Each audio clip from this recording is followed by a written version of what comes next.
Sa kanto ng madilim na suite sa Manila Hotel, nakatayo si Sabina habang hinihigpitan ang hawak sa isang puting panyo na siya mismo ang nagburda para sa asawa. Sa labas ng pinto, naririnig ang nagkakagulong ingay ng mga reporter at ang nakasisilaw na liwanag ng mga kamera na tila mga kidlat na humihiwa sa katahimikan. Sa loob ng marangyang silid na iyon, amoy alak, amoy mamahaling pabango ng babae, at amoy ng isang pagkakanulong hindi na mabubura ng kahit anong luha. Habang ang kanyang asawang si Adrian ay nakaupo sa gilid ng kama, nakayuko at tila basang sisiw, pagkatapos mahuli ng pulisya sa isang iskandalong yayanig sa buong bansa, nanatiling tahimik si Sabina. Akala ng lahat ay isa lamang siyang dekorasyon sa bahay, isang asawang walang kibo na sapat na ang manilbihan at tumingin sa malayo. Hindi nila alam, ang bawat hininga niya ay may bilang, at ang bawat hapdi sa kanyang dibdib ay nagiging gasolina para sa isang makinang matagal na niyang binuo sa dilim. Isang malakas na kalabog ng pinto ang pumutol sa kanyang pag-iisip. Nang pumasok ang kanyang biyenang si Doña Esperanza, dala ang isang dokumento na tila isang hatol ng kamatayan. "Huwag kang tumayo dyan na parang tuod, Sabina," ang sabi ni Doña Esperanza habang idinidikit ang isang mamahaling ballpen sa dibdib ng kanyang menudarang menudong manugang. "Tingnan mo ang ginawa mo. Kung naging mabuti kang asawa, kung hindi ka naging napakalamig at napakaboring sa kama, hindi gagawa ng kalokohan ang anak ko. You are so useless. Pero dahil pamilya pa rin kita, heto. Pirmahan mo ito." Isang statement na nagsasabing, alam mo ang tungkol sa kanila ni Luciana, na pinayagan mo ito dahil may sakit ka at hindi mo maibigay ang pangangailangan ng asawa mo. Save the Montenegro name, Sabina. Iyan lang ang silbi mo ngayon. Inabot ni Sabina ang papel. Ang kanyang mga daliri ay dumaan sa magaspang na texture ng mamahaling papel. Ang parehong papel na ginagamit sa mga kontrata ng kumpaniyang siya ang palihim na nagligtas mula sa pagkalugi sa loob ng 10 taon.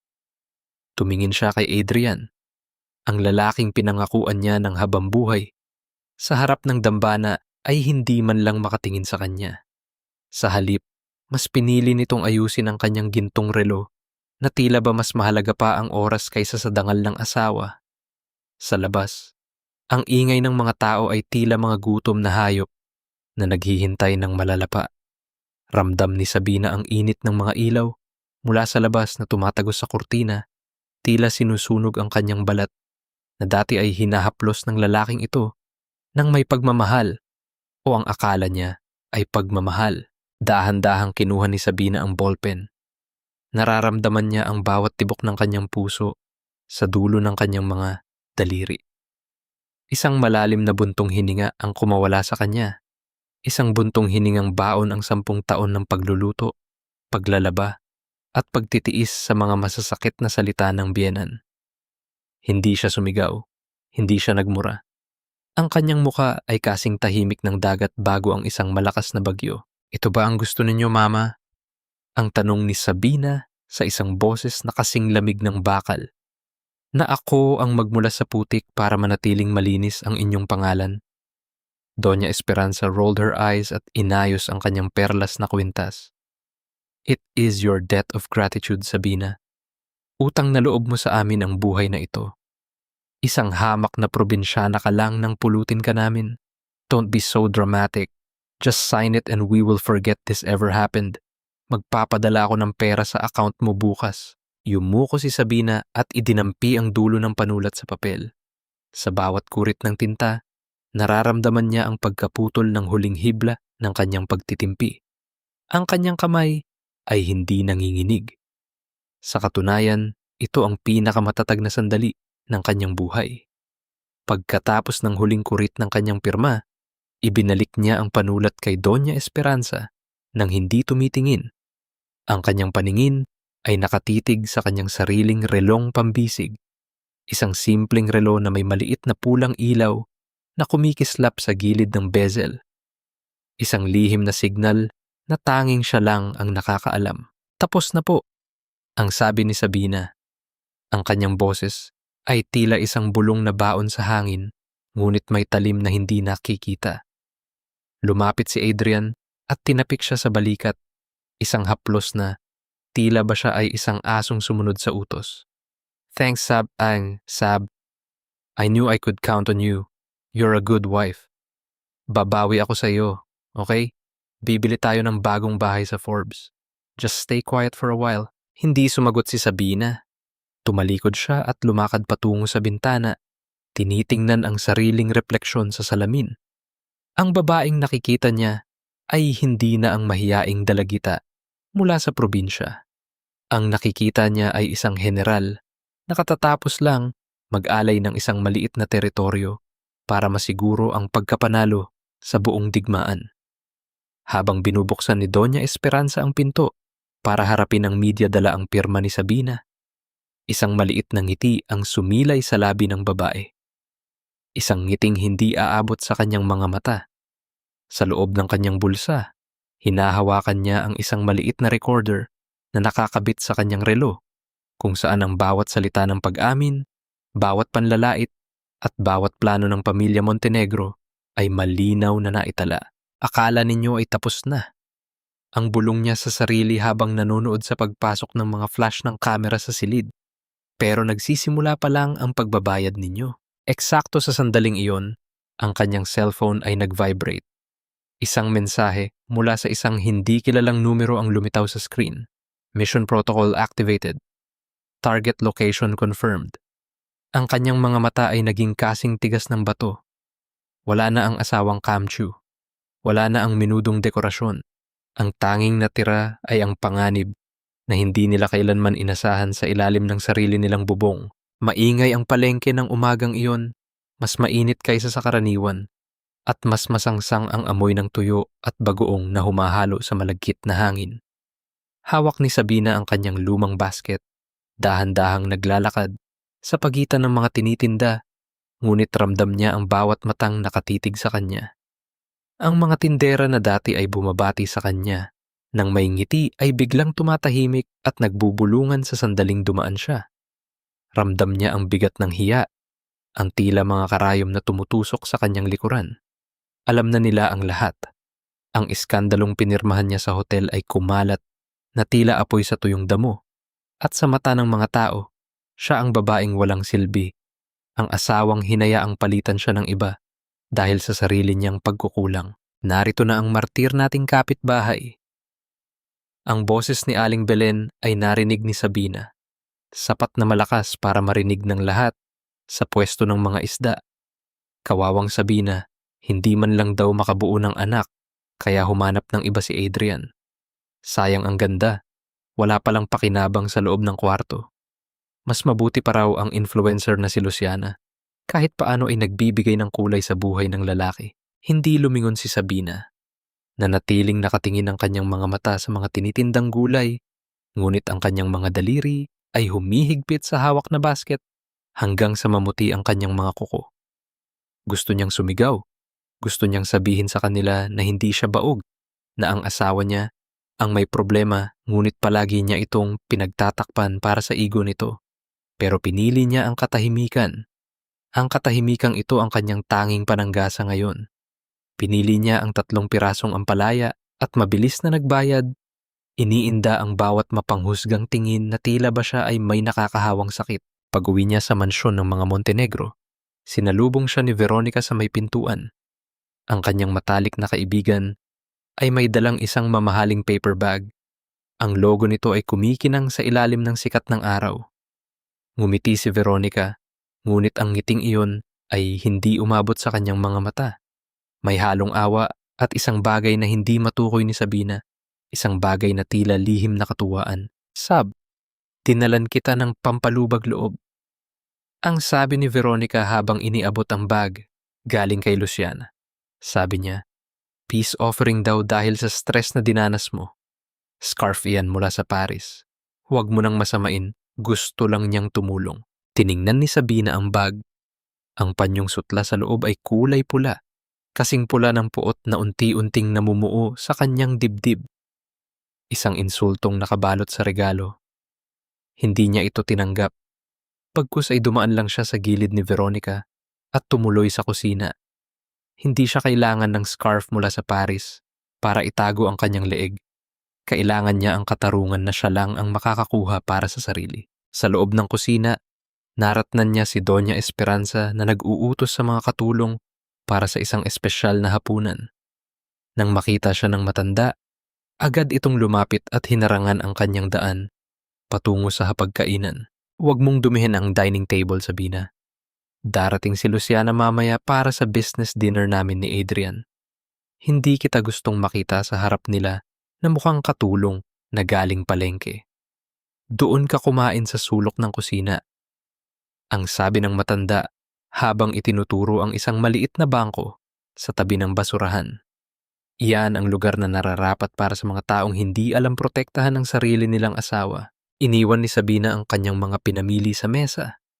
Kinuha niya ang isang plato ng kaning lamig at isang pirasong tuyo na naiwan ng mga katulong. Umupo siya sa madilim na sulok ng kusina. Ang bawat subo ng kanin ay tila buhangin sa kanyang lalamunan.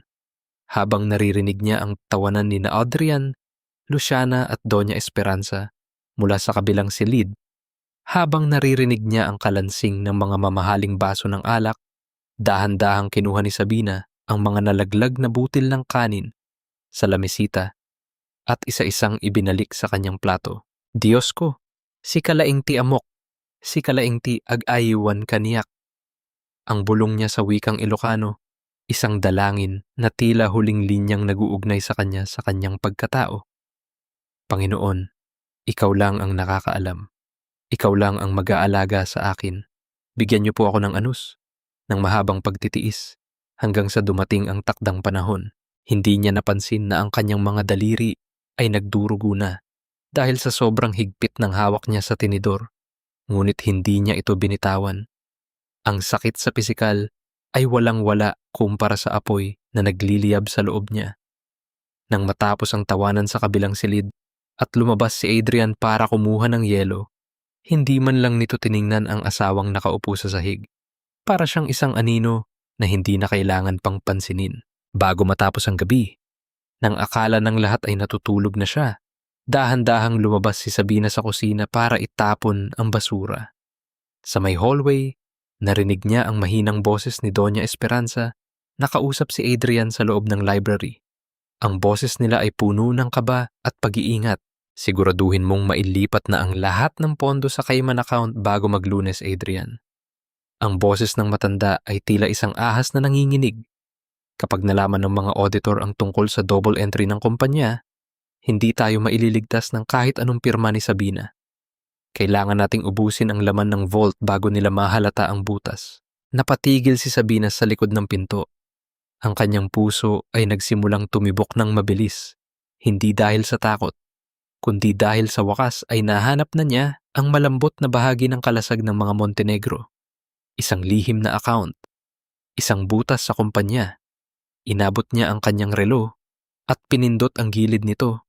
Sinisiguradong ang bawat salita ay malinaw na naitatala sa digital memory ng kanyang device. Hindi niyo lang uubusin ang laman ng vault.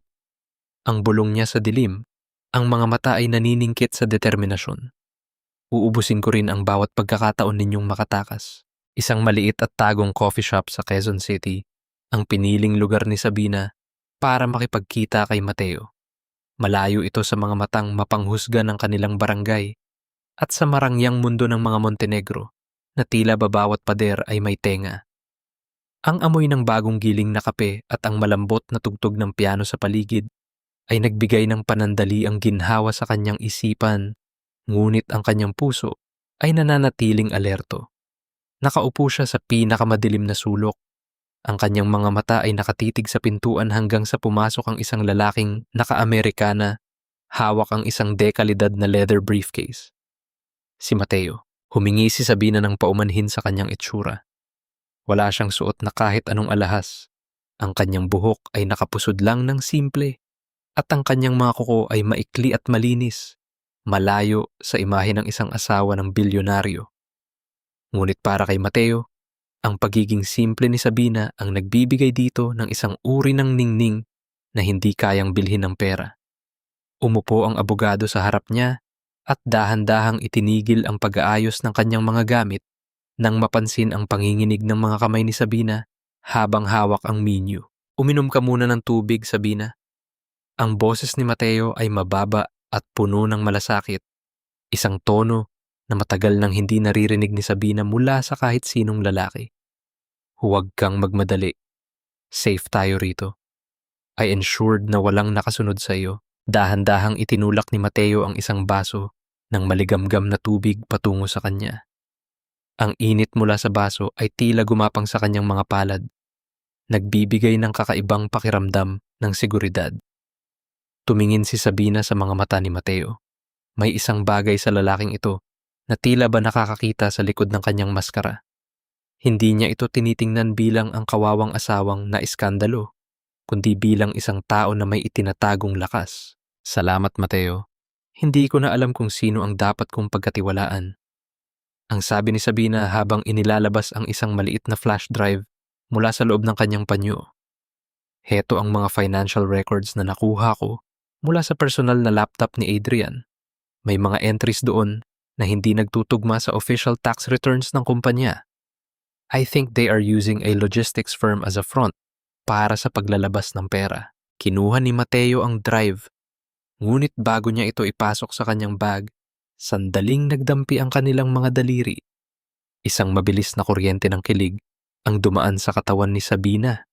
Isang pakiramdam na matagal na niyang ibinaon sa limot. Mabilis niyang binawi ang kanyang kamay. Ang kanyang pisngi ay bahagyang namula dahil sa hiya. Ngunit si Mateo ay nanatiling kalmado. Bagaman may isang kakaibang kinang sa kanyang mga mata. You don't have to apologize for wanting to survive, Sabina. Ang sabi ni Mateo habang isinusulat ang ilang detalye sa kanyang notebook. You are doing the right thing. Ang katarungan ay hindi laging dumarating sa mga taong naghihintay lang. Minsan, kailangan mo itong agawin.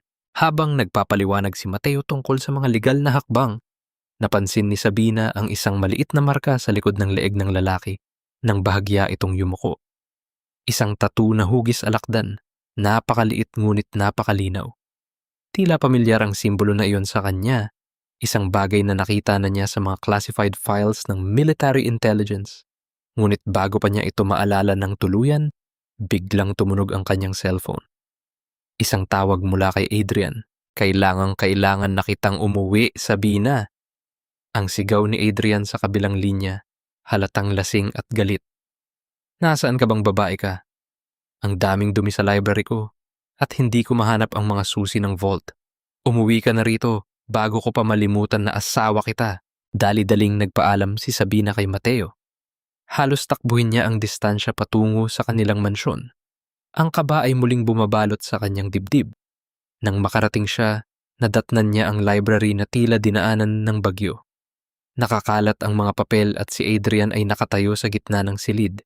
Hawak ang isang bote ng whiskey. Bakit ang tagal mo?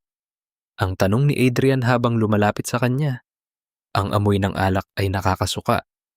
May kinakatagpo ka ba? O baka naman naghahanap ka na rin ng kapalit ko dahil alam mong iiwan na kita? Humingi si Sabina ng paumanhin at agad na lumuhod para pulutin ang mga papel. Sa gitna ng kaguluhan, nakita niya ang kanyang sariling maliit na hacking device na nakasaksak pa rin sa ilalim ng lamesa, natatakpan lang ng isang tumpok ng mga folder. Ang kanyang puso ay tila tumigil sa pagtibok. Kapag nakita ito ni Adrian, tapos na ang lahat.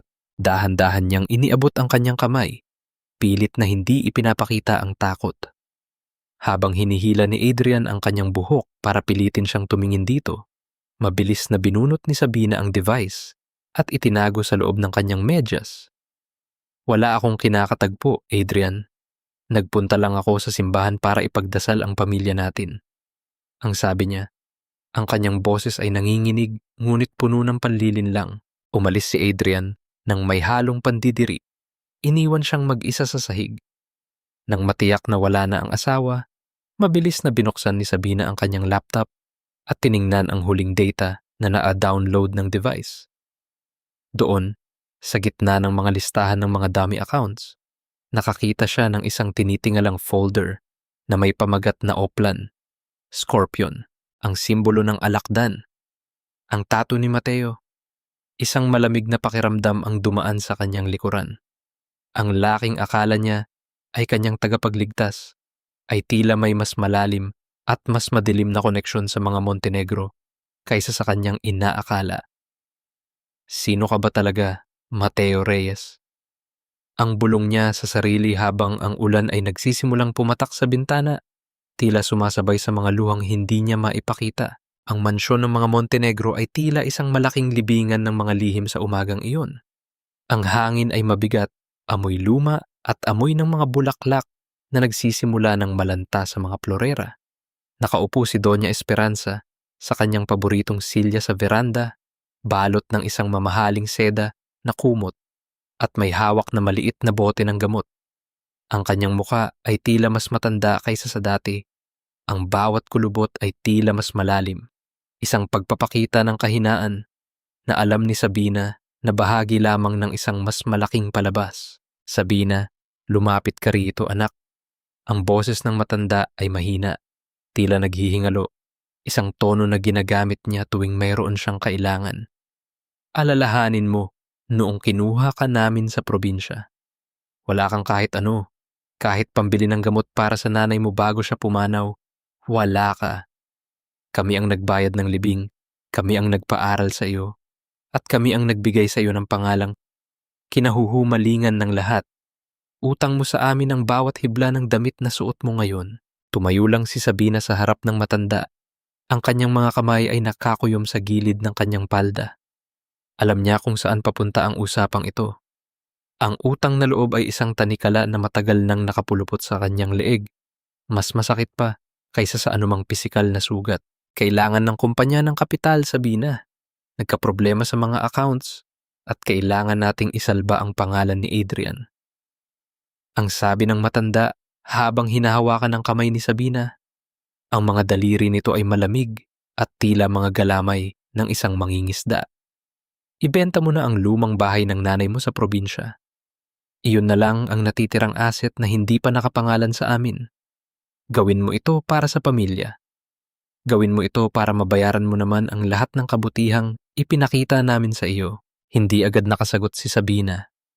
Ang bahay na iyon sa probinsya ang tanging alaala niya sa kanyang ina.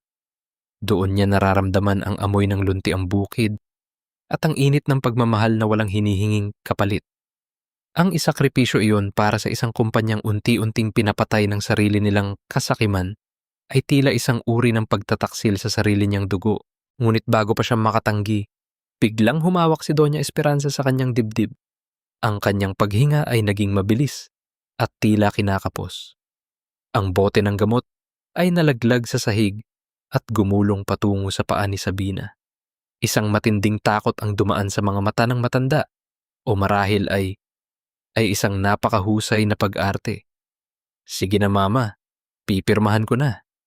Ang sabi ni Sabina, ang bawat salita ay tila isang piraso ng basag na bubog sa kanyang lalamunan. Huwag na po kayong mag-alala. Nang makaalis si Doña Esperanza para magpahinga, pumasok si Sabina sa kanyang maliit na prayer room. Nilapitan niya ang altar ng kanyang ina, ang tanging lugar sa mansyong ito na sa tingin niya ay kanya pa rin. Kinuha niya ang isang basang tela at dahan-dahang pinunasan ang salamin ng litrato ng kanyang ina. Ang bawat haplos niya ay puno ng paghingi ng tawad. Inang, pasensya, kankaniyak. Ang bulong niya sa wikang Ilocano, habang ang mga luha ay nagsisimulang pumatak sa kanyang pisngi. Inay, patawad po. Akala nila ay ibinibigay ko na ang lahat, pero hindi nila alam na ito na ang huling hininga ng kanilang kapangyarihan. Habang inihahanda ni Sabina ang mga papeles para sa paglilipat ng ari-arian, napansin niya ang isang kakaibang detalye sa dokumento ng bahay.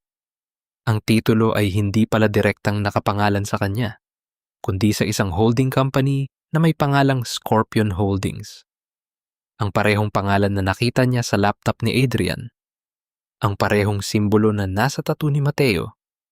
Isang matinding kaba ang gumapang sa kanyang katawan. Ang bahay ng kanyang ina ay matagal na palang ginagamit ng mga Montenegro bilang bahagi ng kanilang operasyon sa paglilinis ng pera. Doon nagbago ang ihip ng hangin para kay Sabina. Kinuha niya ang kanyang ballpen at sa halip na simpleng pirma, nagdagdag siya ng isang maliit na sugnay sa dulo ng kontrata. isang legal na bitag na itinuro sa kanya sa intelligence training. Ang Clause 7B.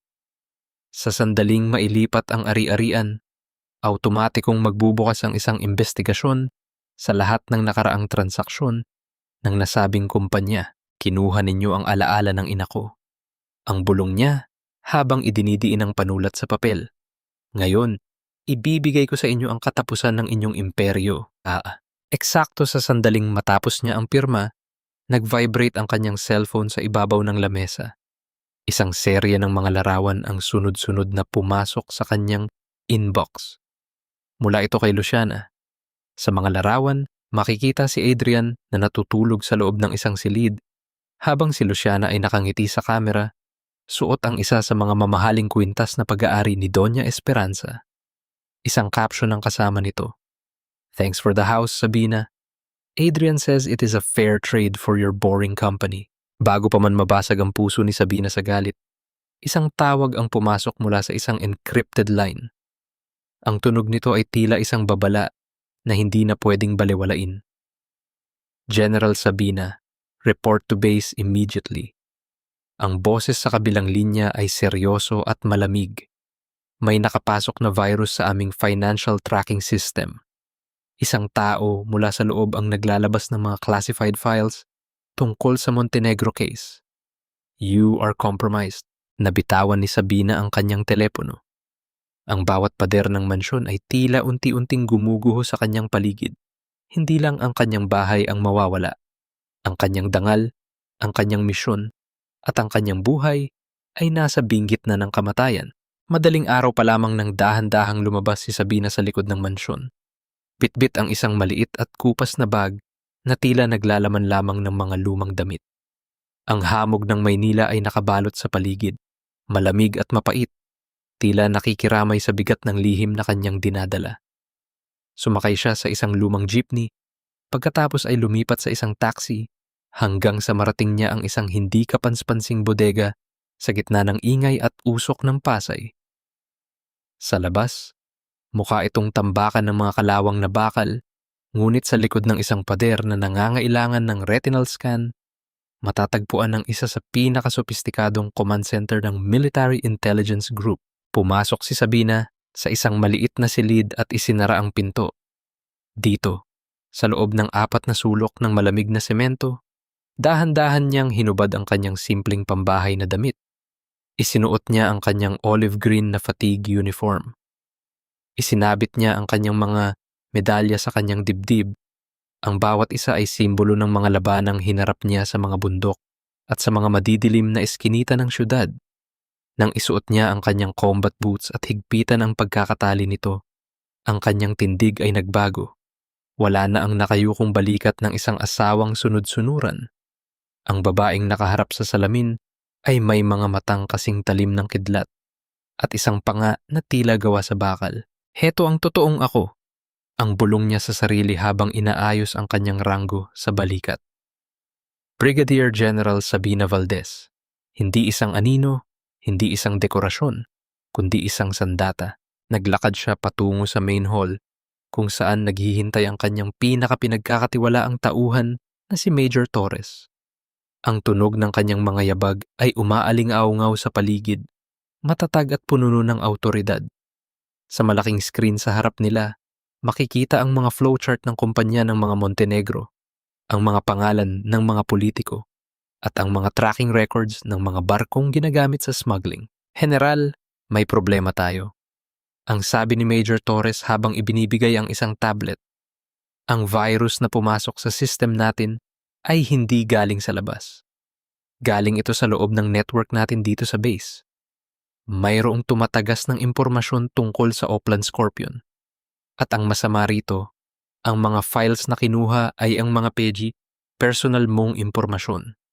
Ang iyong military record, ang iyong background, at ang iyong lokasyon sa mansyon ng mga Montenegro. Naramdaman ni Sabina ang isang malamig na kaba, ngunit hindi niya ito ipinakita.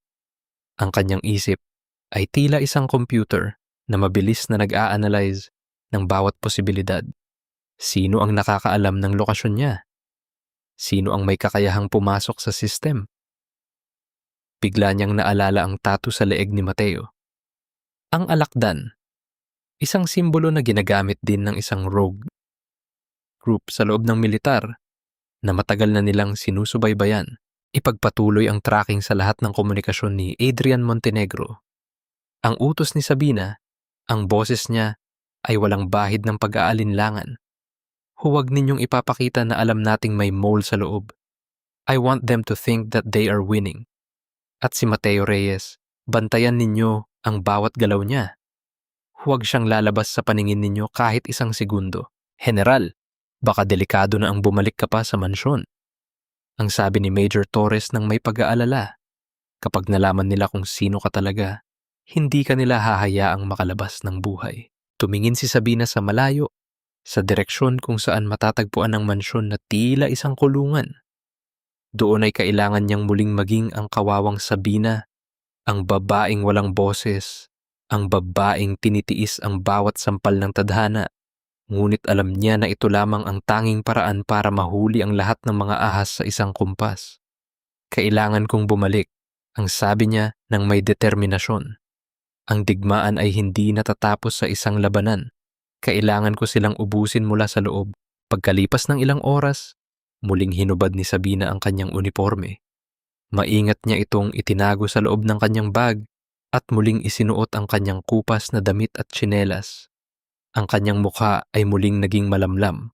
Ang kanyang mga mata ay muling nawalan ng ningning. Habang naglalakad siya pabalik sa gate ng mansyon, ramdam niya ang bawat bigat ng kanyang daladalang bag. Tila ba dala niya ang buong katotohanan na pwedeng pumatay sa kanya. Pagpasok niya sa pintuan, biglang bumukas ang mga ilaw sa sala. Doon, nakatayo si Adrian, hawak ang isang baso ng alak at may masamang tingin sa kanyang mga mata. Sa tabi niya ay si Veronica, na tila ba kanina pa naghihintay. Saan ka galing, Sabina? Ang tanong ni Adrian, ang kanyang boses ay puno ng hinala. At ano itong dala mong bag? Sabi ni Veronica, nakita ka raw niyang sumasakay sa kung ano-anong sasakyan kaninang madaling araw. Akala ko ba ay nagsisimba ka lang? Hindi makapagsalita si Sabina. Ang kanyang puso ay tumitibok ng napakabilis. Tila gustong kumawala sa kanyang dibdib.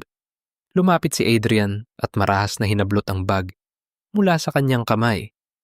Inihulog nito ang lahat ng laman ng bag sa sahig.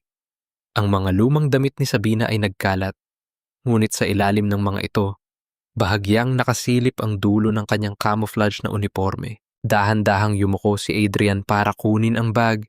Ang kanyang mga mata ay naniningkit habang sinusuri ang bawat gamit. Habang ang gabi ay tila mas lalong dumidilim sa labas, alam ni Sabina na ang kanyang huling linya ng depensa ay nasa bingit na ng pagkawasak. Swerte pang hindi nahulog ang uniforme ni Sabina mula sa ilalim ng mga lumang tela nang iwagwag ni Adrian ang kanyang bag.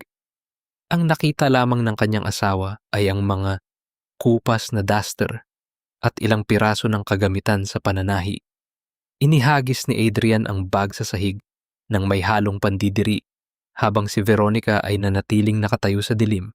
Ang kanyang mga mata ay tila sumusuri sa bawat kilos ng kaibigan. Maglalayas ka ba?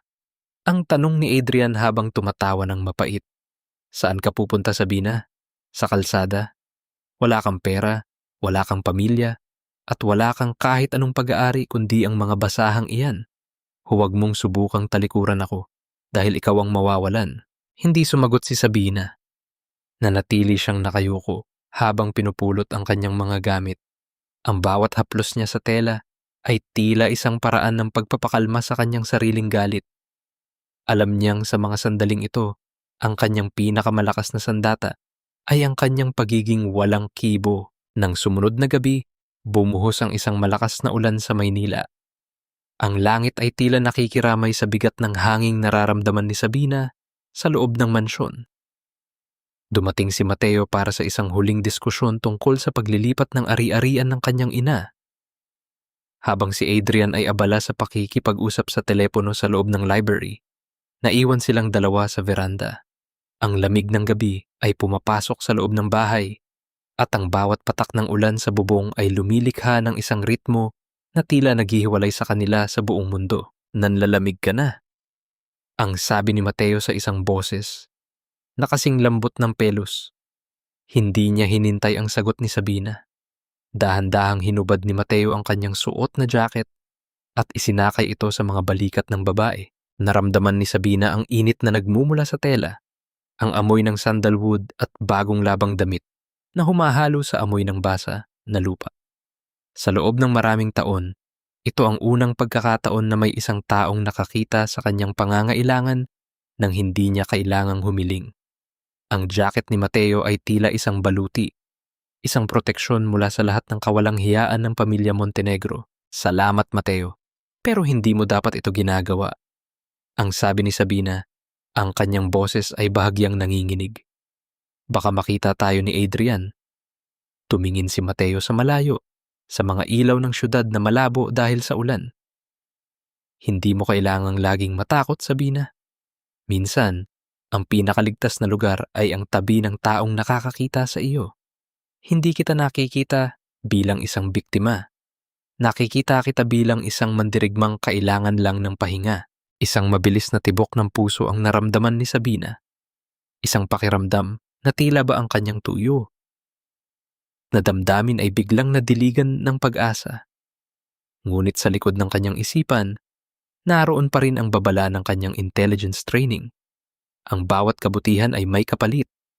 Ang bawat haplos ay may kahulugan. Habang nakatingin si Mateo sa kanya, nang may lalim, pinili ni Sabina na maniwala kahit pansamantala lang. Pinili niyang isandal ang kanyang pagod na kaluluwa sa init na inaalok ng lalaki. Hindi nila alam na sa isang bintana sa ikalawang palapag, nakatayo si Veronica. Hawak nito ang kanyang cellphone. Ang puting ilaw ng screen ay nagpapakita sa kanyang mukha ng isang ekspresyong puno ng selos at puot. Kumuha siya ng sunod-sunod na larawan ng magkatabing anino ni Sabina at Mateo sa ilalim ng ulan. Ang anggulo ng bawat larawan ay ginawa niyang mukhang magkayakap ang dalawa, tila mga magkasintahang may lihim na tagpuan. Pagkatapos ng ilang minuto, lumabas si Veronica sa gate ng mansyon. Sa kanto ng madilim na kalsada, isang itim na SUV ang naghihintay. Bumukas ang bintana at doon ay lumabas ang kamay ni Luciana. Suot ang isang kumikinang na diamond ring. Inabot ni Veronica ang kanyang cellphone at ipinakita ang mga larawan. Good job, Veronica, ang sabi ni Luciana nang may malupit na tawa. Ngayon, makikita ng buong mundo kung gaano kadumi ang santang asawa ni Adrian. Bukas na bukas din, wala nang mukhang ihaharap ang general na iyan sa kahit kanino. Inabot ni Luciana ang isang makapal na sobre na puno ng pera kay Veronica. Tinanggap ito ng kaibigan ni Sabina nang walang pag-aalinlangan. Ang utang na loob at pagkakaibigan ay madaling mabili kung ang puso ay puno ng inggit. Kinabukasan, habang naghahanda si Sabina ng almusal ni Doña Esperanza, biglang sumigaw ang matanda mula sa sala. Ang tunog ng pagbagsak ng isang tablet sa sahig ay umalingaw-ngaw sa buong bahay. Pumasok si Adrian na tila isang hayop na gustong pumatay. Hawak ang kanyang cellphone na nagpapakita ng isang viral post sa social media. Ano ito, Sabina? Ang sigaw ni Adrian habang ipinapakita ang larawan nila ni Mateo sa ilalim ng ulan. Akala ko ba ay banal ka? Akala ko ba ay tinitiis mo ang lahat para sa akin? Pero habang nagtatrabaho ako para sa pamilyang ito, naglalandi ka sa harap mismo ng bahay ko? Hindi pa nakakasagot si Sabina nang maramdaman niya ang isang matinding hapdi sa kanyang pisngi. Isang malakas na sampal mula kay Doña Esperanza ang nagpabagsak sa kanya sa sahig. Ang dumi mo, ang sabi ng matanda. Ang kanyang boses ay nanginginig sa galit. Ginamit mo ang pangalan namin para maghanap ng lalaki? Wala kang hiya. Matapos ang lahat ng ginawa namin para sa iyo, ito ang isusukli mo. You are a disgrace to this family. Nakahiga si Sabina sa sahig. Ang kanyang pisngi ay nagsisimulang mamaga at ang kanyang labi ay may bakas ng dugo. Tumingin siya kay Veronica na nakaatayo sa tabi ni Adrian, kunwaring nagugulat at naaawa. Ngunit ang mga mata nito ay puno ng tagumpay. Sa bawat mura at sampal na natatanggap niya, nararamdaman ni Sabina ang huling patak ng kanyang pasensya na tuluyan ng natuyo. Ang pag-asang naramdaman niya kagabi sa ilalim ng ulan ay tila isang lason na ngayon ay sumisira sa kanyang buong plano. Pinilit niyang tumayo, hindi para lumaban ng pisikal, kundi para harapin ang katotohanan sa mundong ito. Ang pagmamahal ay isang patibong na idinisenyo para lamang sa mga mahihina. Pagkatapos ng gulo sa sala, nagkulong si Sabina sa loob ng kanyang maliit na silid. Ang bawat pintig ng kanyang pisngi ay nagpapaalala sa kanya ng hapdi ng sampal ni Doña Esperanza. Ngunit mas masakit ang katotohanan, ang bawat galaw niya ay tila binabantayan ng mga mata sa dilim. Sa kabila ng lahat, huminga siya ng malalim at kinapkap ang kanyang bulsa. Naramdaman niya ang maliit na memory card na naglalaman ng mga transaksyon ng Scorpion Holdings at ang mga lihim na recording sa library. Sa isip niya, ito na ang huling baraha. Ito na ang sandata na dudurog sa pamilya Montenegro at magbibigay sa kanya ng kalayaan. Kailangan ko lang itong maipadala sa base. Ang bulong niya sa sarili habang pilit na pinapakalma ang kanyang nanginginig na hininga. Bukas, pagkatapos ng investigasyon, mawawala na ang lahat ng dumi sa pangalan ko. Dahan-dahan siyang tumayo at lumakad patungo sa kanyang lumang cabinet para kunin ang kanyang laptop. Ngunit pagbukas niya ng pinto ng silid, isang kakaibang katahimikan ang sumalubong sa kanya. Ang hangin sa loob ng hallway ay tila naging kasing lamig ng yelo. Nang marating niya ang library kung saan niya itinatago ang kanyang mga kagamitan, nakita niyang bukas ang pinto. Nanigas si Sabina sa kanyang kinatatayuan. Sa gitna ng silid, nagkalat ang mga papel sa sahig. Hindi ito ang mga dokumento ng kumpanya. Ang mga papel na nakikita niya ay mga top secret dossiers mula sa military intelligence. Naroon ang kanyang mga litrato noong siya ay nasa training sa ibang bansa, ang kanyang mga mission reports, at ang isang malaking folder na may tatak na classified. General Sabina Valdez. Isang malakas na kabog sa dibdib ang naramdaman ni Sabina. Ang bawat piraso ng kanyang lihim na buhay ay nakabalandra ngayon sa harap ng lahat. Tila mga patay na dahon na itinapon sa putikan. Lumitaw si Adrian mula sa dilim ng sulok ng library. Hawak ang isang baso ng whiskey. Ang kanyang muka ay wala ng bahid ng kalasingan. Sa halip, ang nakikita ni Sabina ay isang malupit at mapanganib na ngiti na hindi pa niya nakikita sa loob ng 10 taon. Itinaas ni Adrian ang kanyang paa at marahas na inapakan ng isang litrato ni Sabina na suot ang kanyang buong uniforme ng general. Ang dumi mula sa sapatos ni Adrian ay kumalat sa mukha ng babae sa litrato. Akala mo ba talaga ay hindi ko alam? Ang boses ni Adrian ay tila isang bulong ng ahas, malamig at puno ng tagumpay. Akala mo ba ay isa lang akong tangang asawa na pwedeng paikutin ng isang probinsya ng tulad mo? General Sabina Valdez.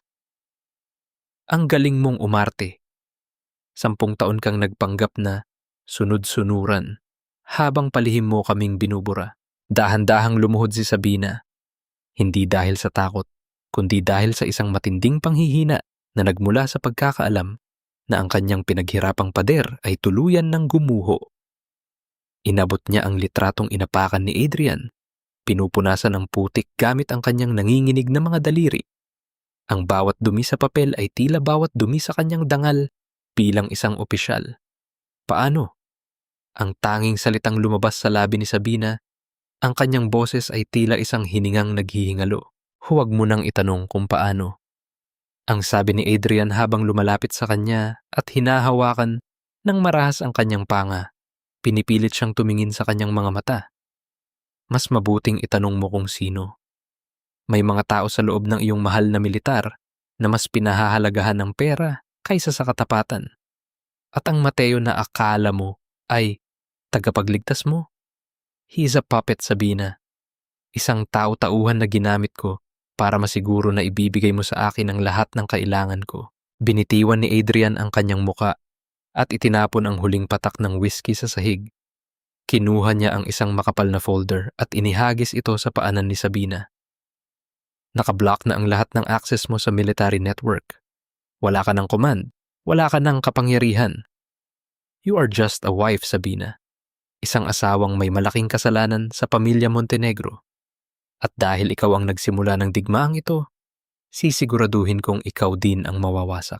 Nanatiling nakaluhod si Sabina sa gitna ng silid napapalibutan ng kanyang mga nawasak na pangarap at nabunyag na lihim.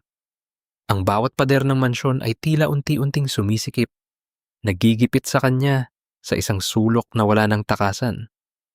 Ang katahimikan sa loob ng library ay mas masakit pa kaysa sa anumang sigaw. "Welcome home, General." Ang bulong ni Adrian sa kanyang tenga bago ito lumakad palabas at isara ang pinto ng may malakas na tunog. Pero sa bahay na ito, ako ang batas. At sa batas ko, wala kang karapatang mabuhay ng malaya. Naririnig ni Sabina ang tunog ng susi na pinihit mula sa labas. Ikinulong siya sa loob ng sarili niyang library. Tumingin siya sa kanyang paligid, sa mga papel na sumisimbolo sa kanyang buhay na tila basura na ngayon. Ang ulan sa labas ay tila walang tigil sa pagbuhos, sumasabay sa tahimik na pag-iyak ng isang babaeng nawalan ng lahat ng baraha sa gitna ng labanang akala niya ay kanya. Ang silid ng detensyon sa loob ng kampo ay malamig, amoy semento at lumang papel. Malayo sa bango ng mga mamahaling kandila sa mansyon ng mga Montenegro. Nakaupo si Sabina sa harap ng isang mesang bakal. Ang kanyang mga kamay ay magkapatong sa ibabaw nito. Wala na ang kanyang uniforme.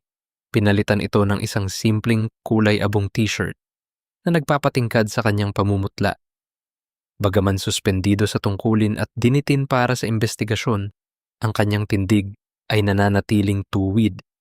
Isang huling bakas ng dangal na pilit niyang pinanghahawakan. Ang tunog ng pagbukas ng mabigat na pinto ay umalingaw-ngaw sa tahimik na silid. Pumasok si Mateo. Hindi siya naka-Amerikana ngayon. Suot niya ay isang itim na jacket na tila nagkukubli sa kanyang presensya sa dilim. Huminto siya sa tapat ni Sabina. Ang kanyang mukha ay puno ng pag-aalinlangan at isang uri ng sakit na hindi maipaliwanag. Inilapag niya ang isang baso ng tubig sa mesa, ngunit hindi ito ginalaw ni Sabina. "Nandito ka ba para panoorin ang pagbagsak ko, Mateo? O para tapusin ang trabahong sinimulan ni Adrian?" Ang boses ni Sabina ay tila isang tuyot na dahon. Walang emosyon ngunit puno ng talim. Huminga ng malalim si Mateo at naupo sa harap niya. "Sabina, kailangan mong malaman ang katotohanan. Hindi ako ang taong akala mo. Ang pangalan ko ay hindi lang Mateo Reyes." Ang tunog ng kanyang boses ay nanginginig. "Ako si Mateo Montenegro Reyes. Anak ako sa labas ng ama ni Adrian. Ang dugo ng mga Montenegro na kinamumuhian mo ay dumadaloy din sa mga ugat ko." Tila huminto ang mundo para kay Sabina. Ang bawat salita ni Mateo ay tila isang bala na tumatama sa kanyang dibdib.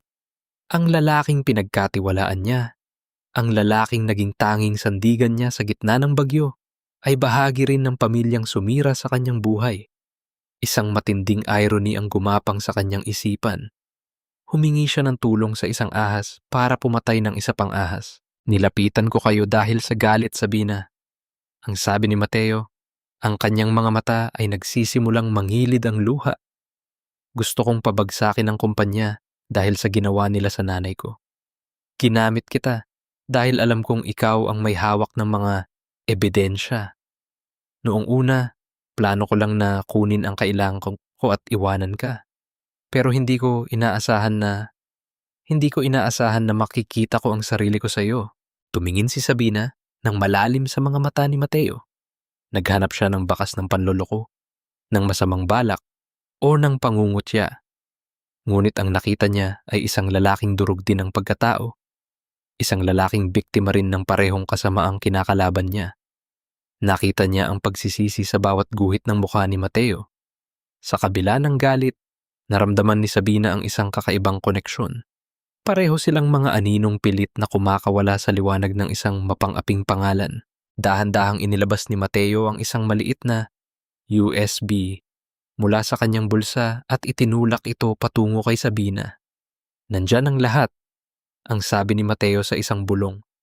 "Ang mga transaksyon na hindi nakuha ng military intelligence. Ang mga ebidensya na ang tatay ni Adrian ang nagpautos na patayin ang tatay ko para makuha ang mga lupain namin sa probinsya. Iyan ang susi para tuluyan silang mabulok sa kulungan. Gamitin mo yan, Sabina. Kahit nakapalit nito ay ang sarili kong kalayaan." Tinitigan ni Sabina ang USB. Alam niya na sa sandaling tanggapin niya ito, tinatanggap din niya ang katotohanang ang kanyang katarungan ay magmumula sa isang Montenegro. Pinili niyang huwag lunurin ang sarili sa puot kay Mateo. Sa halip, kinuha niya ang device at mahigpit itong hinawakan. Ang kanyang desisyon ay nabuo na. Gagamitin niya ang lahat ng impormasyong ito, hindi lang para sa kanyang misyon, kundi para sa bawat taong niyuyurakan ng pamilyang iyon. Hindi pa man sila nakakatapos sa pag-uusap nang bumukas muli ang pinto. Pumasok si Doña Esperanza, kasama ang 2 pulis. Ang matanda ay may suot na tila nagluluksa, ngunit ang kanyang mga mata ay nagniningning sa katuwaan. Tapos na ang oras ng paglalaro, Sabina. Ang sabi ng matanda, habang nakangiti ng mapait, na isampa na ang kasong treason at malversation laban sa iyo. Bukas na bukas din, ililipat ka na sa city jail. Doon ka na babagay, kasama ng mga kriminal at mga basura ng lipunan. Siguraduhin mong masasanay ka sa dilim, dahil iyon na ang huling makikita mo sa habang buhay. Tumingin si Doña Esperanza kay Mateo nang may halong pandidiri bago tumalikod. Ang bawat yabag ng kanyang mamahaling sapatos ay tila isang huling pako sa kabaong ni Sabina. Nanatiling tahimik si Sabina, ang kanyang mga mata ay nakatitig sa baso ng tubig na hindi pa rin nagagalaw. Sa loob ng kanyang kamao, nararamdaman niya ang USB na tila isang mainit na uling. Akala ninyo ay tapos na. Ang bulong ni Sabina sa kanyang isip habang pinapanood ang pagsasara ng pinto. Akala ninyo ay naitapon nyo na ako sa basurahan, pero hindi nyo alam na ang basurang itinapon nyo ay ang siyang susunog sa inyong buong palasyo. Ang silid sa dulo ng mansyon na dating bodega ng mga lumang gamit ang naging pansamantalang kulungan ni Sabina habang hinihintay ang formal na paglilipat sa kanya sa city jail. Maalikabok, madilim, at tanging ang maliit na bintana sa itaas ang nagbibigay ng kakaunting liwanag na tila nangungutya sa kanyang kalagayan. Ang bawat butil ng alabok na lumilipad sa hangin ay tila mga piraso ng kanyang buhay na unti-unting nadudurog. Ngunit sa gitna ng kadilimang ito, ang puso ni Sabina ay hindi sumusuko. Ang kanyang katahimikan ay hindi tanda ng pagkatalo, kundi isang malalim na paghahanda para sa huling pagtutuos. Bumukas ang pinto ng bahagya at pumasok si Aling Belen. Ang tagapaglingkod na dati ay nangunguna sa mga bulungan laban sa kanya. Ngayon, ang mga mata ng matanda ay hindi na puno ng pangungutya, kundi ng matinding awa. May dala siyang isang platong may kanin at tuyo, ang huling pagkain na ibibigay sa kanya bago ang paglilipat.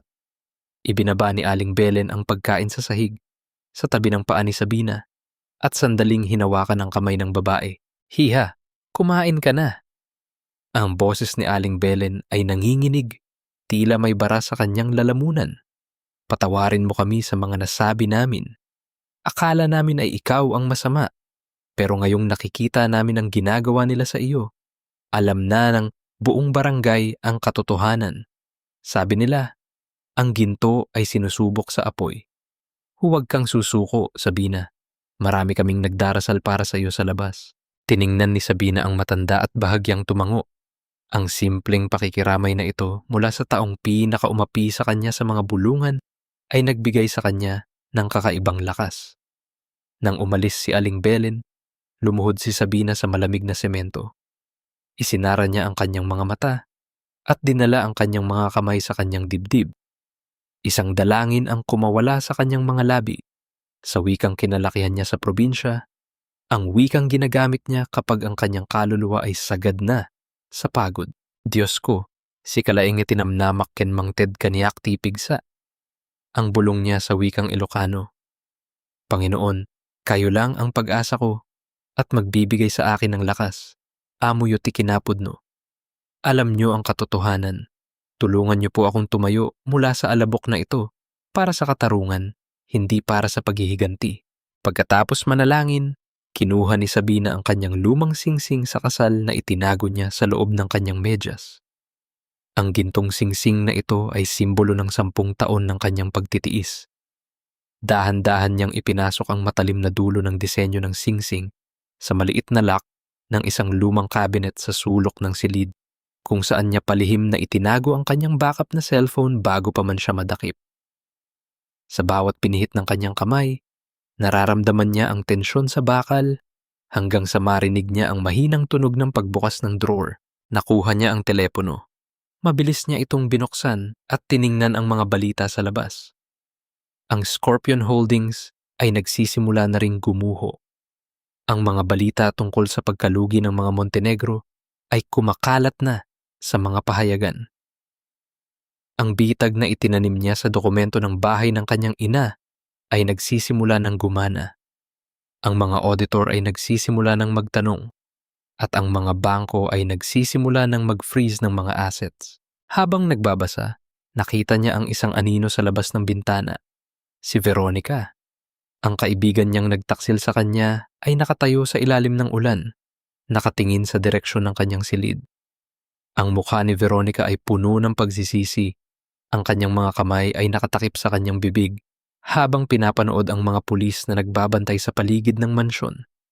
Ramdam ni Sabina na ang konsensya ni Veronica ay nagsisimula ng kumain sa pagkatao nito.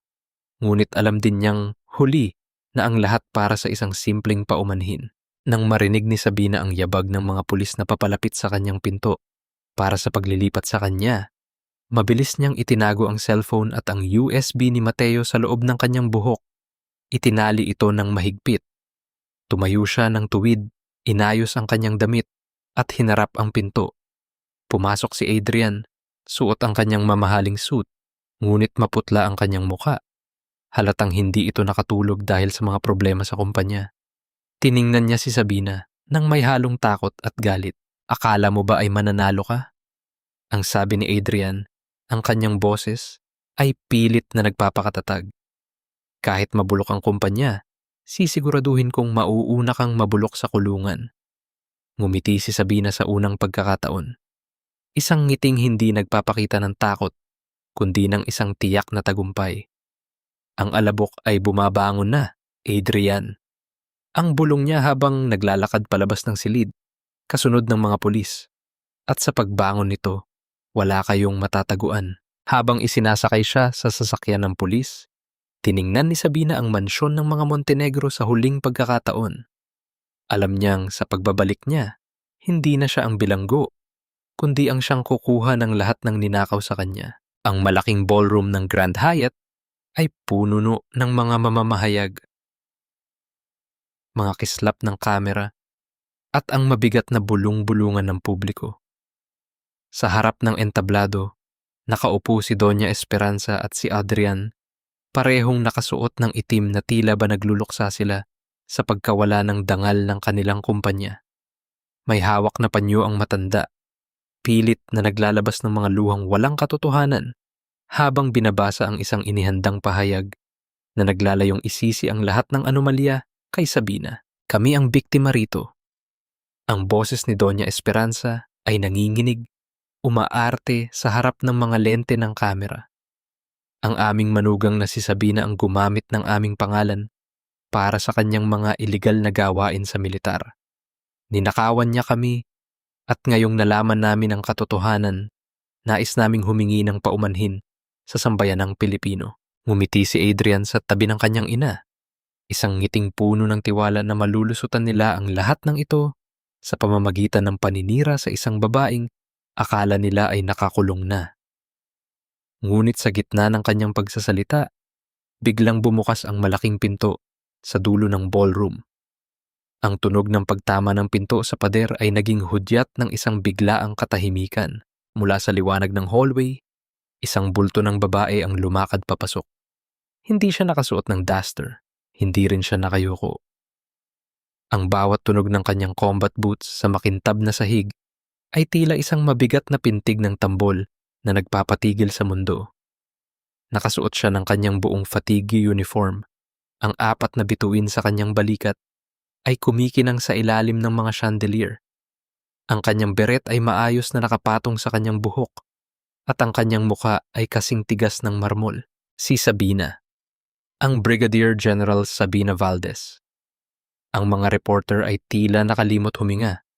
Ang mga kamera na kanina ay nakatuon sa mga Montenegro ay mabilis na humarap sa kanya. Nagpatuloy si Sabina sa paglalakad patungo sa entablado. Ang bawat hakbang ay puno ng awtoridad at kapangyarihan. Hindi siya tumingin sa kaliwa o kanan.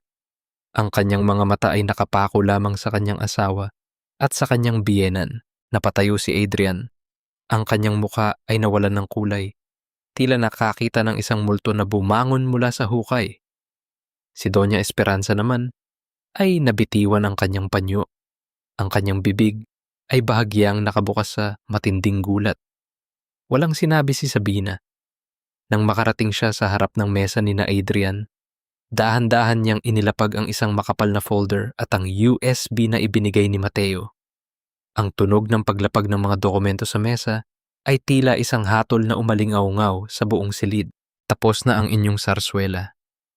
Ang boses ni Sabina ay mababa, ngunit bawat salita ay may bigat na kayang gumuho ng isang gusali. Hindi na kailangan ng sigaw. Ang kanyang presensya ay sapat na para sabihing tapos na ang laro. Mabilis na binuksan ni Sabina ang projector sa gilid at isinaksak ang USB. Sa malaking screen sa likod nila, lumabas ang mga dokumento ng Scorpion Holdings, ang mga video ng paglilipat ng pondo sa ibang bansa, at ang pinaka-nakakagimbal sa lahat, ang lihim na recording ng pag-amin ni Doña Esperanza tungkol sa pagpatay sa ama ni Mateo 25 taon na ang nakakaraan para makuha ang mga lupain ng mga Montenegro. Ito ang katotohanan na pilit ninyong ibinaon sa ilalim ng aking pangalan. Ang sabi ni Sabina habang nakatingin ng diretso sa mga kamera ng media. Ako ay nanilbihan sa bansang ito nang may dangal bilang isang sundalo, habang kayo ay nanilbihan lamang sa inyong sariling kasakiman. Dahil sa matinding desperasyon at pagkapahiya, biglang tumayo si Adrian at may dinukot mula sa loob ng kanyang jacket, isang maliit na baril. Itinutok niya ito kay Sabina. Ang kanyang mga kamay ay nanginginig sa galit at takot. Huwag kang lalapit! Ang sigaw ni Adrian, ang kanyang boses, ay tila isang hayop na nasusukol. Sinira mo ang buhay ko. Wala kang karapatang gawin ito sa akin. Bago pa man makakalabit ni Adrian ang baril, isang mabilis na anino ang humarang sa harap niya. Si Mateo. Sa isang iglap, nahawakan ni Mateo ang braso ni Adrian at mabilis itong pinihit pababa.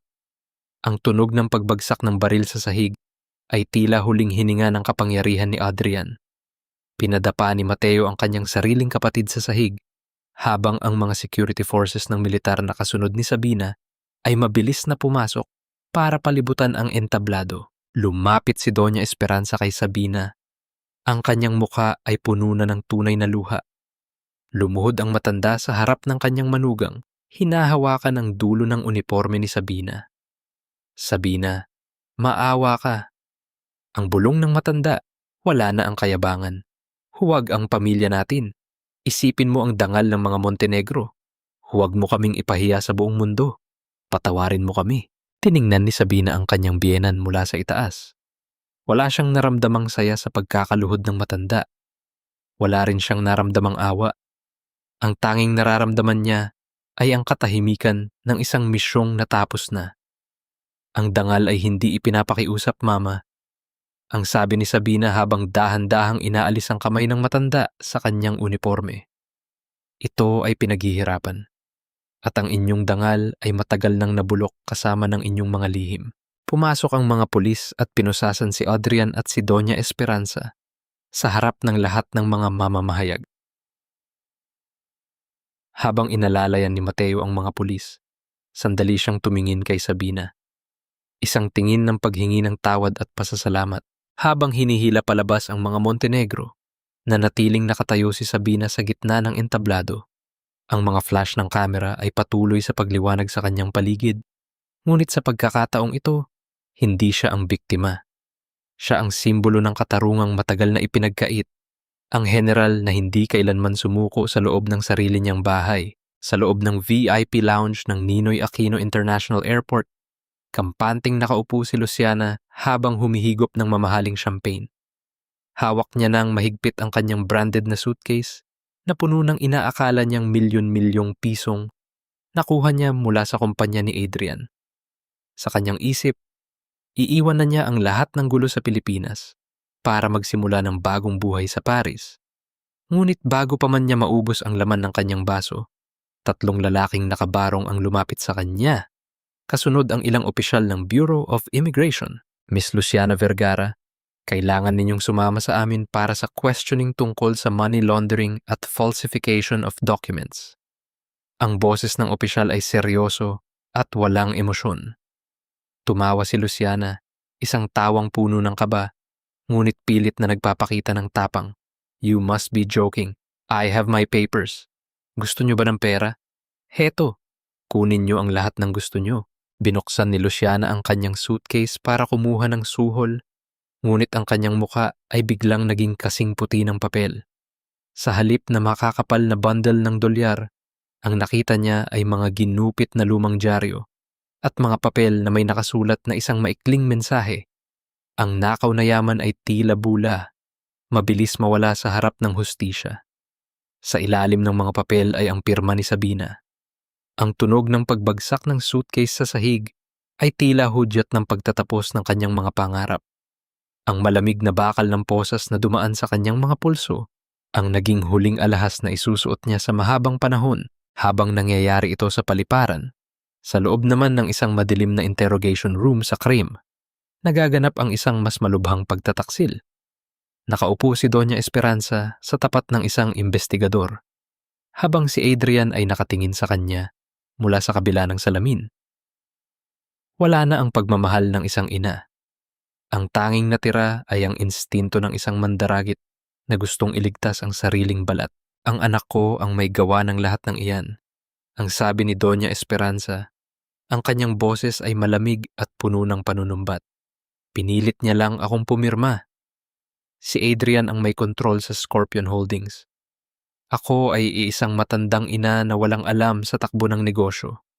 Huwag ninyo akong idamay sa kasakiman niya. Narinig ni Adrian ang bawat salita mula sa speaker sa kabilang silid. Napasandal siya sa pader. Ang kanyang mga mata ay naniningkit sa sakit at pagkabigla. Ang babaeng itinuring niyang reyna, ang ina na palaging nagsasabing ginagawa niya ang lahat para sa pamilya, ay ang una palang tatalikod sa kanya sa oras ng kagipitan. Ang irony ng kanilang sitwasyon ay tila isang malupit na biro.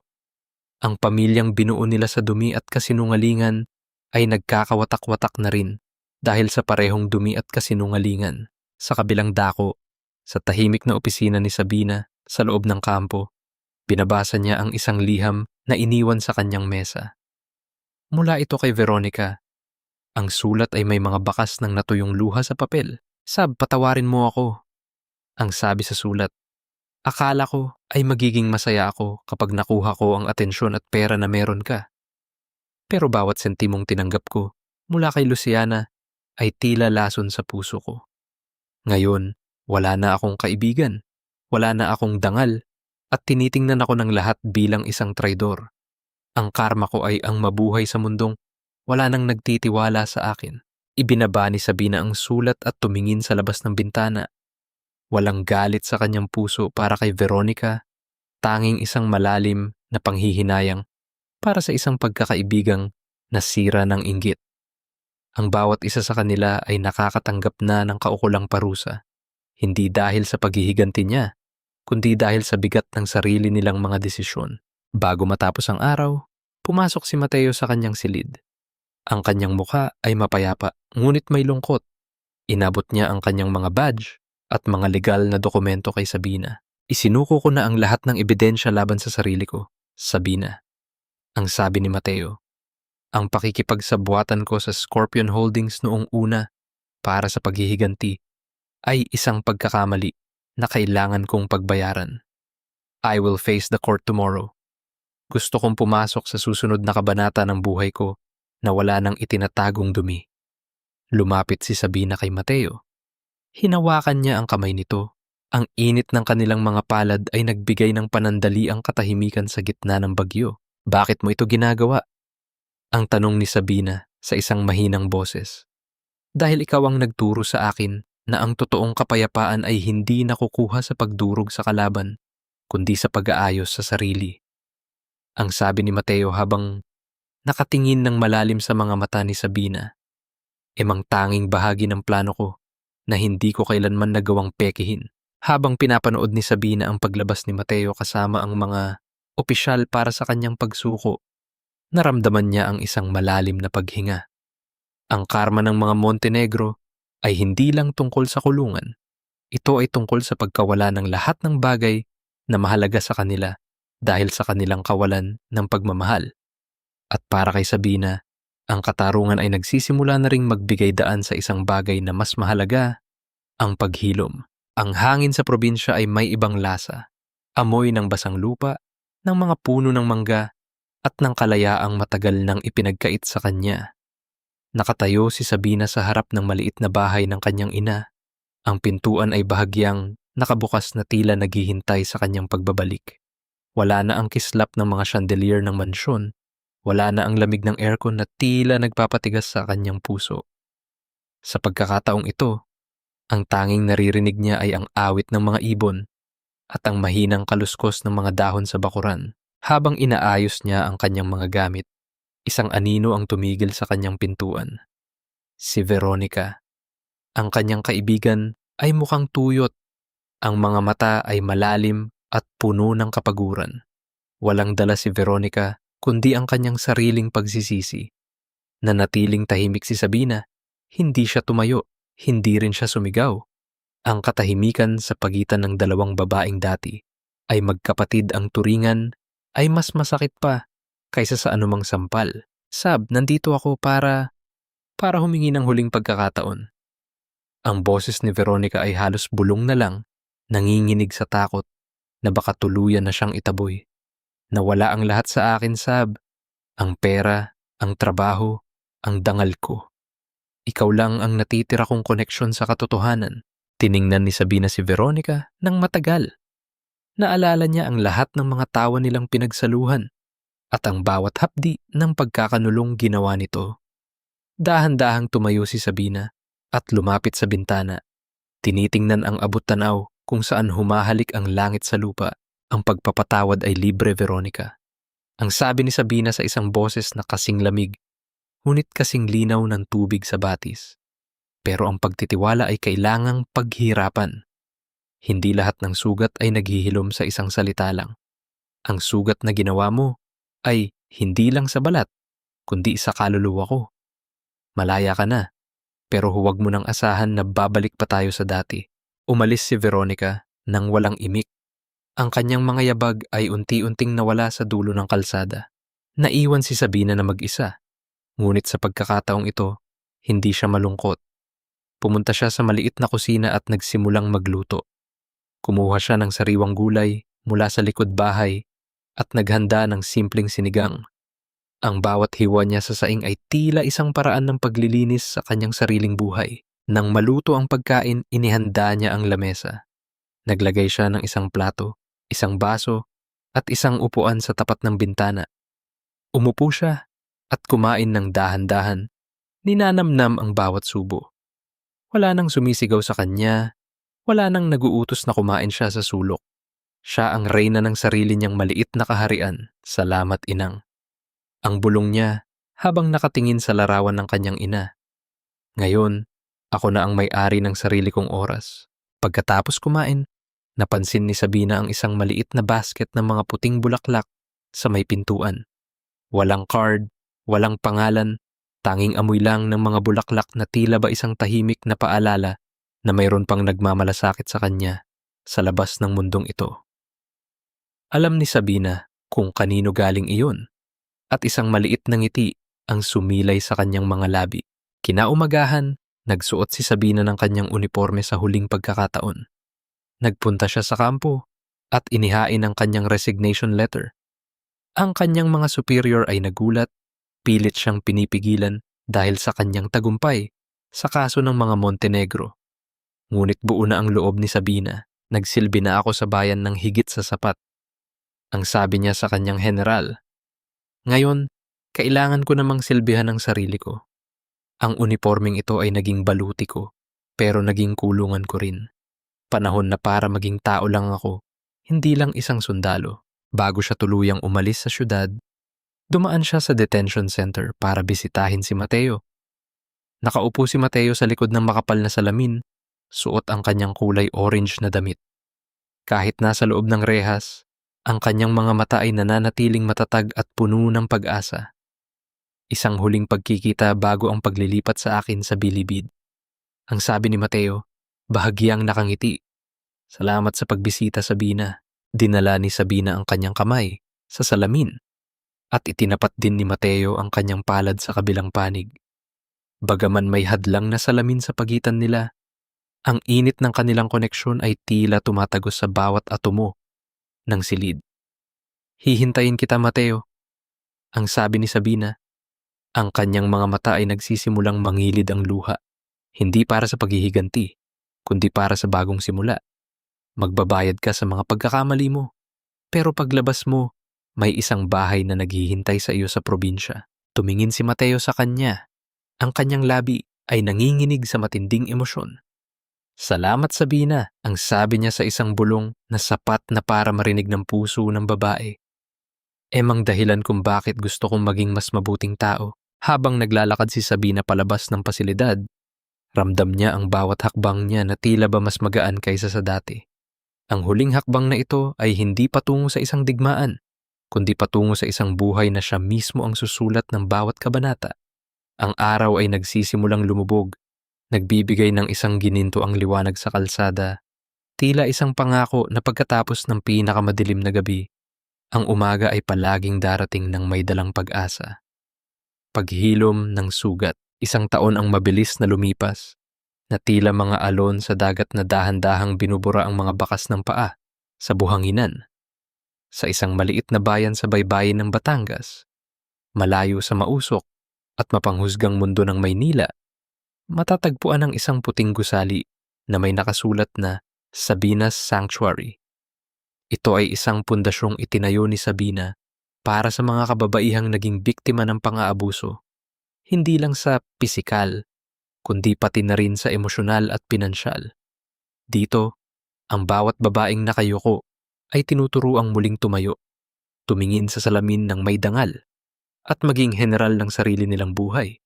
Sa loob ng bawat silid ng pundasyong iyon, naririnig ang tawanan at ang mga kwento ng pag-asa. Wala na ang takot sa mga mata ng mga lumalapit sa kanya. Si Sabina ay nakaupo sa kanyang opisina, suot ang isang simpleng puting blusa at maong na pantalon. Wala na ang kaniyang unipormeng puno ng medalya at wala na rin ang kumpas ng autoridad na kailangan niyang ipakita noon. Ang kaniyang kagandahan ngayon ay nagmumula sa kapayapaang hindi kayang bilhin ng anumang yaman ng mga Montenegro. Habang tinitingnan niya ang mga reports tungkol sa mga kasong naipanalo ng kaniyang legal team, sumagi sa kaniyang isip ang balita tungkol sa kaniyang dating pamilya. Sa loob ng Correctional Institution for Women, si Doña Esperanza ay balitang nag-iisa at madalas na kinakausap ang kaniyang sarili, pilit na humihingi ng tawad sa mga aninong siya mismo ang lumikha. Si Adrian naman, sa loob ng bilibid, ay nakaranas ng tunay na kahulugan ng kawalan. Ang kaniyang mga dating kaibigan sa negosyo at ang kaniyang influencer na si Luciana ay tila mga aninong naglaho nang mamatay ang kaniyang pera.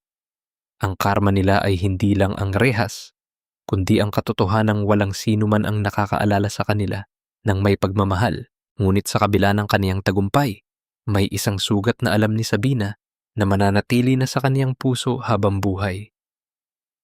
Isang 10 taon ng kaniyang kabataan ang nawala. Isang dekada ng kaniyang buhay na ibinigay niya sa isang lalaking hindi marunong magmahal at sa isang pamilyang itinuring siyang kasangkapan lang.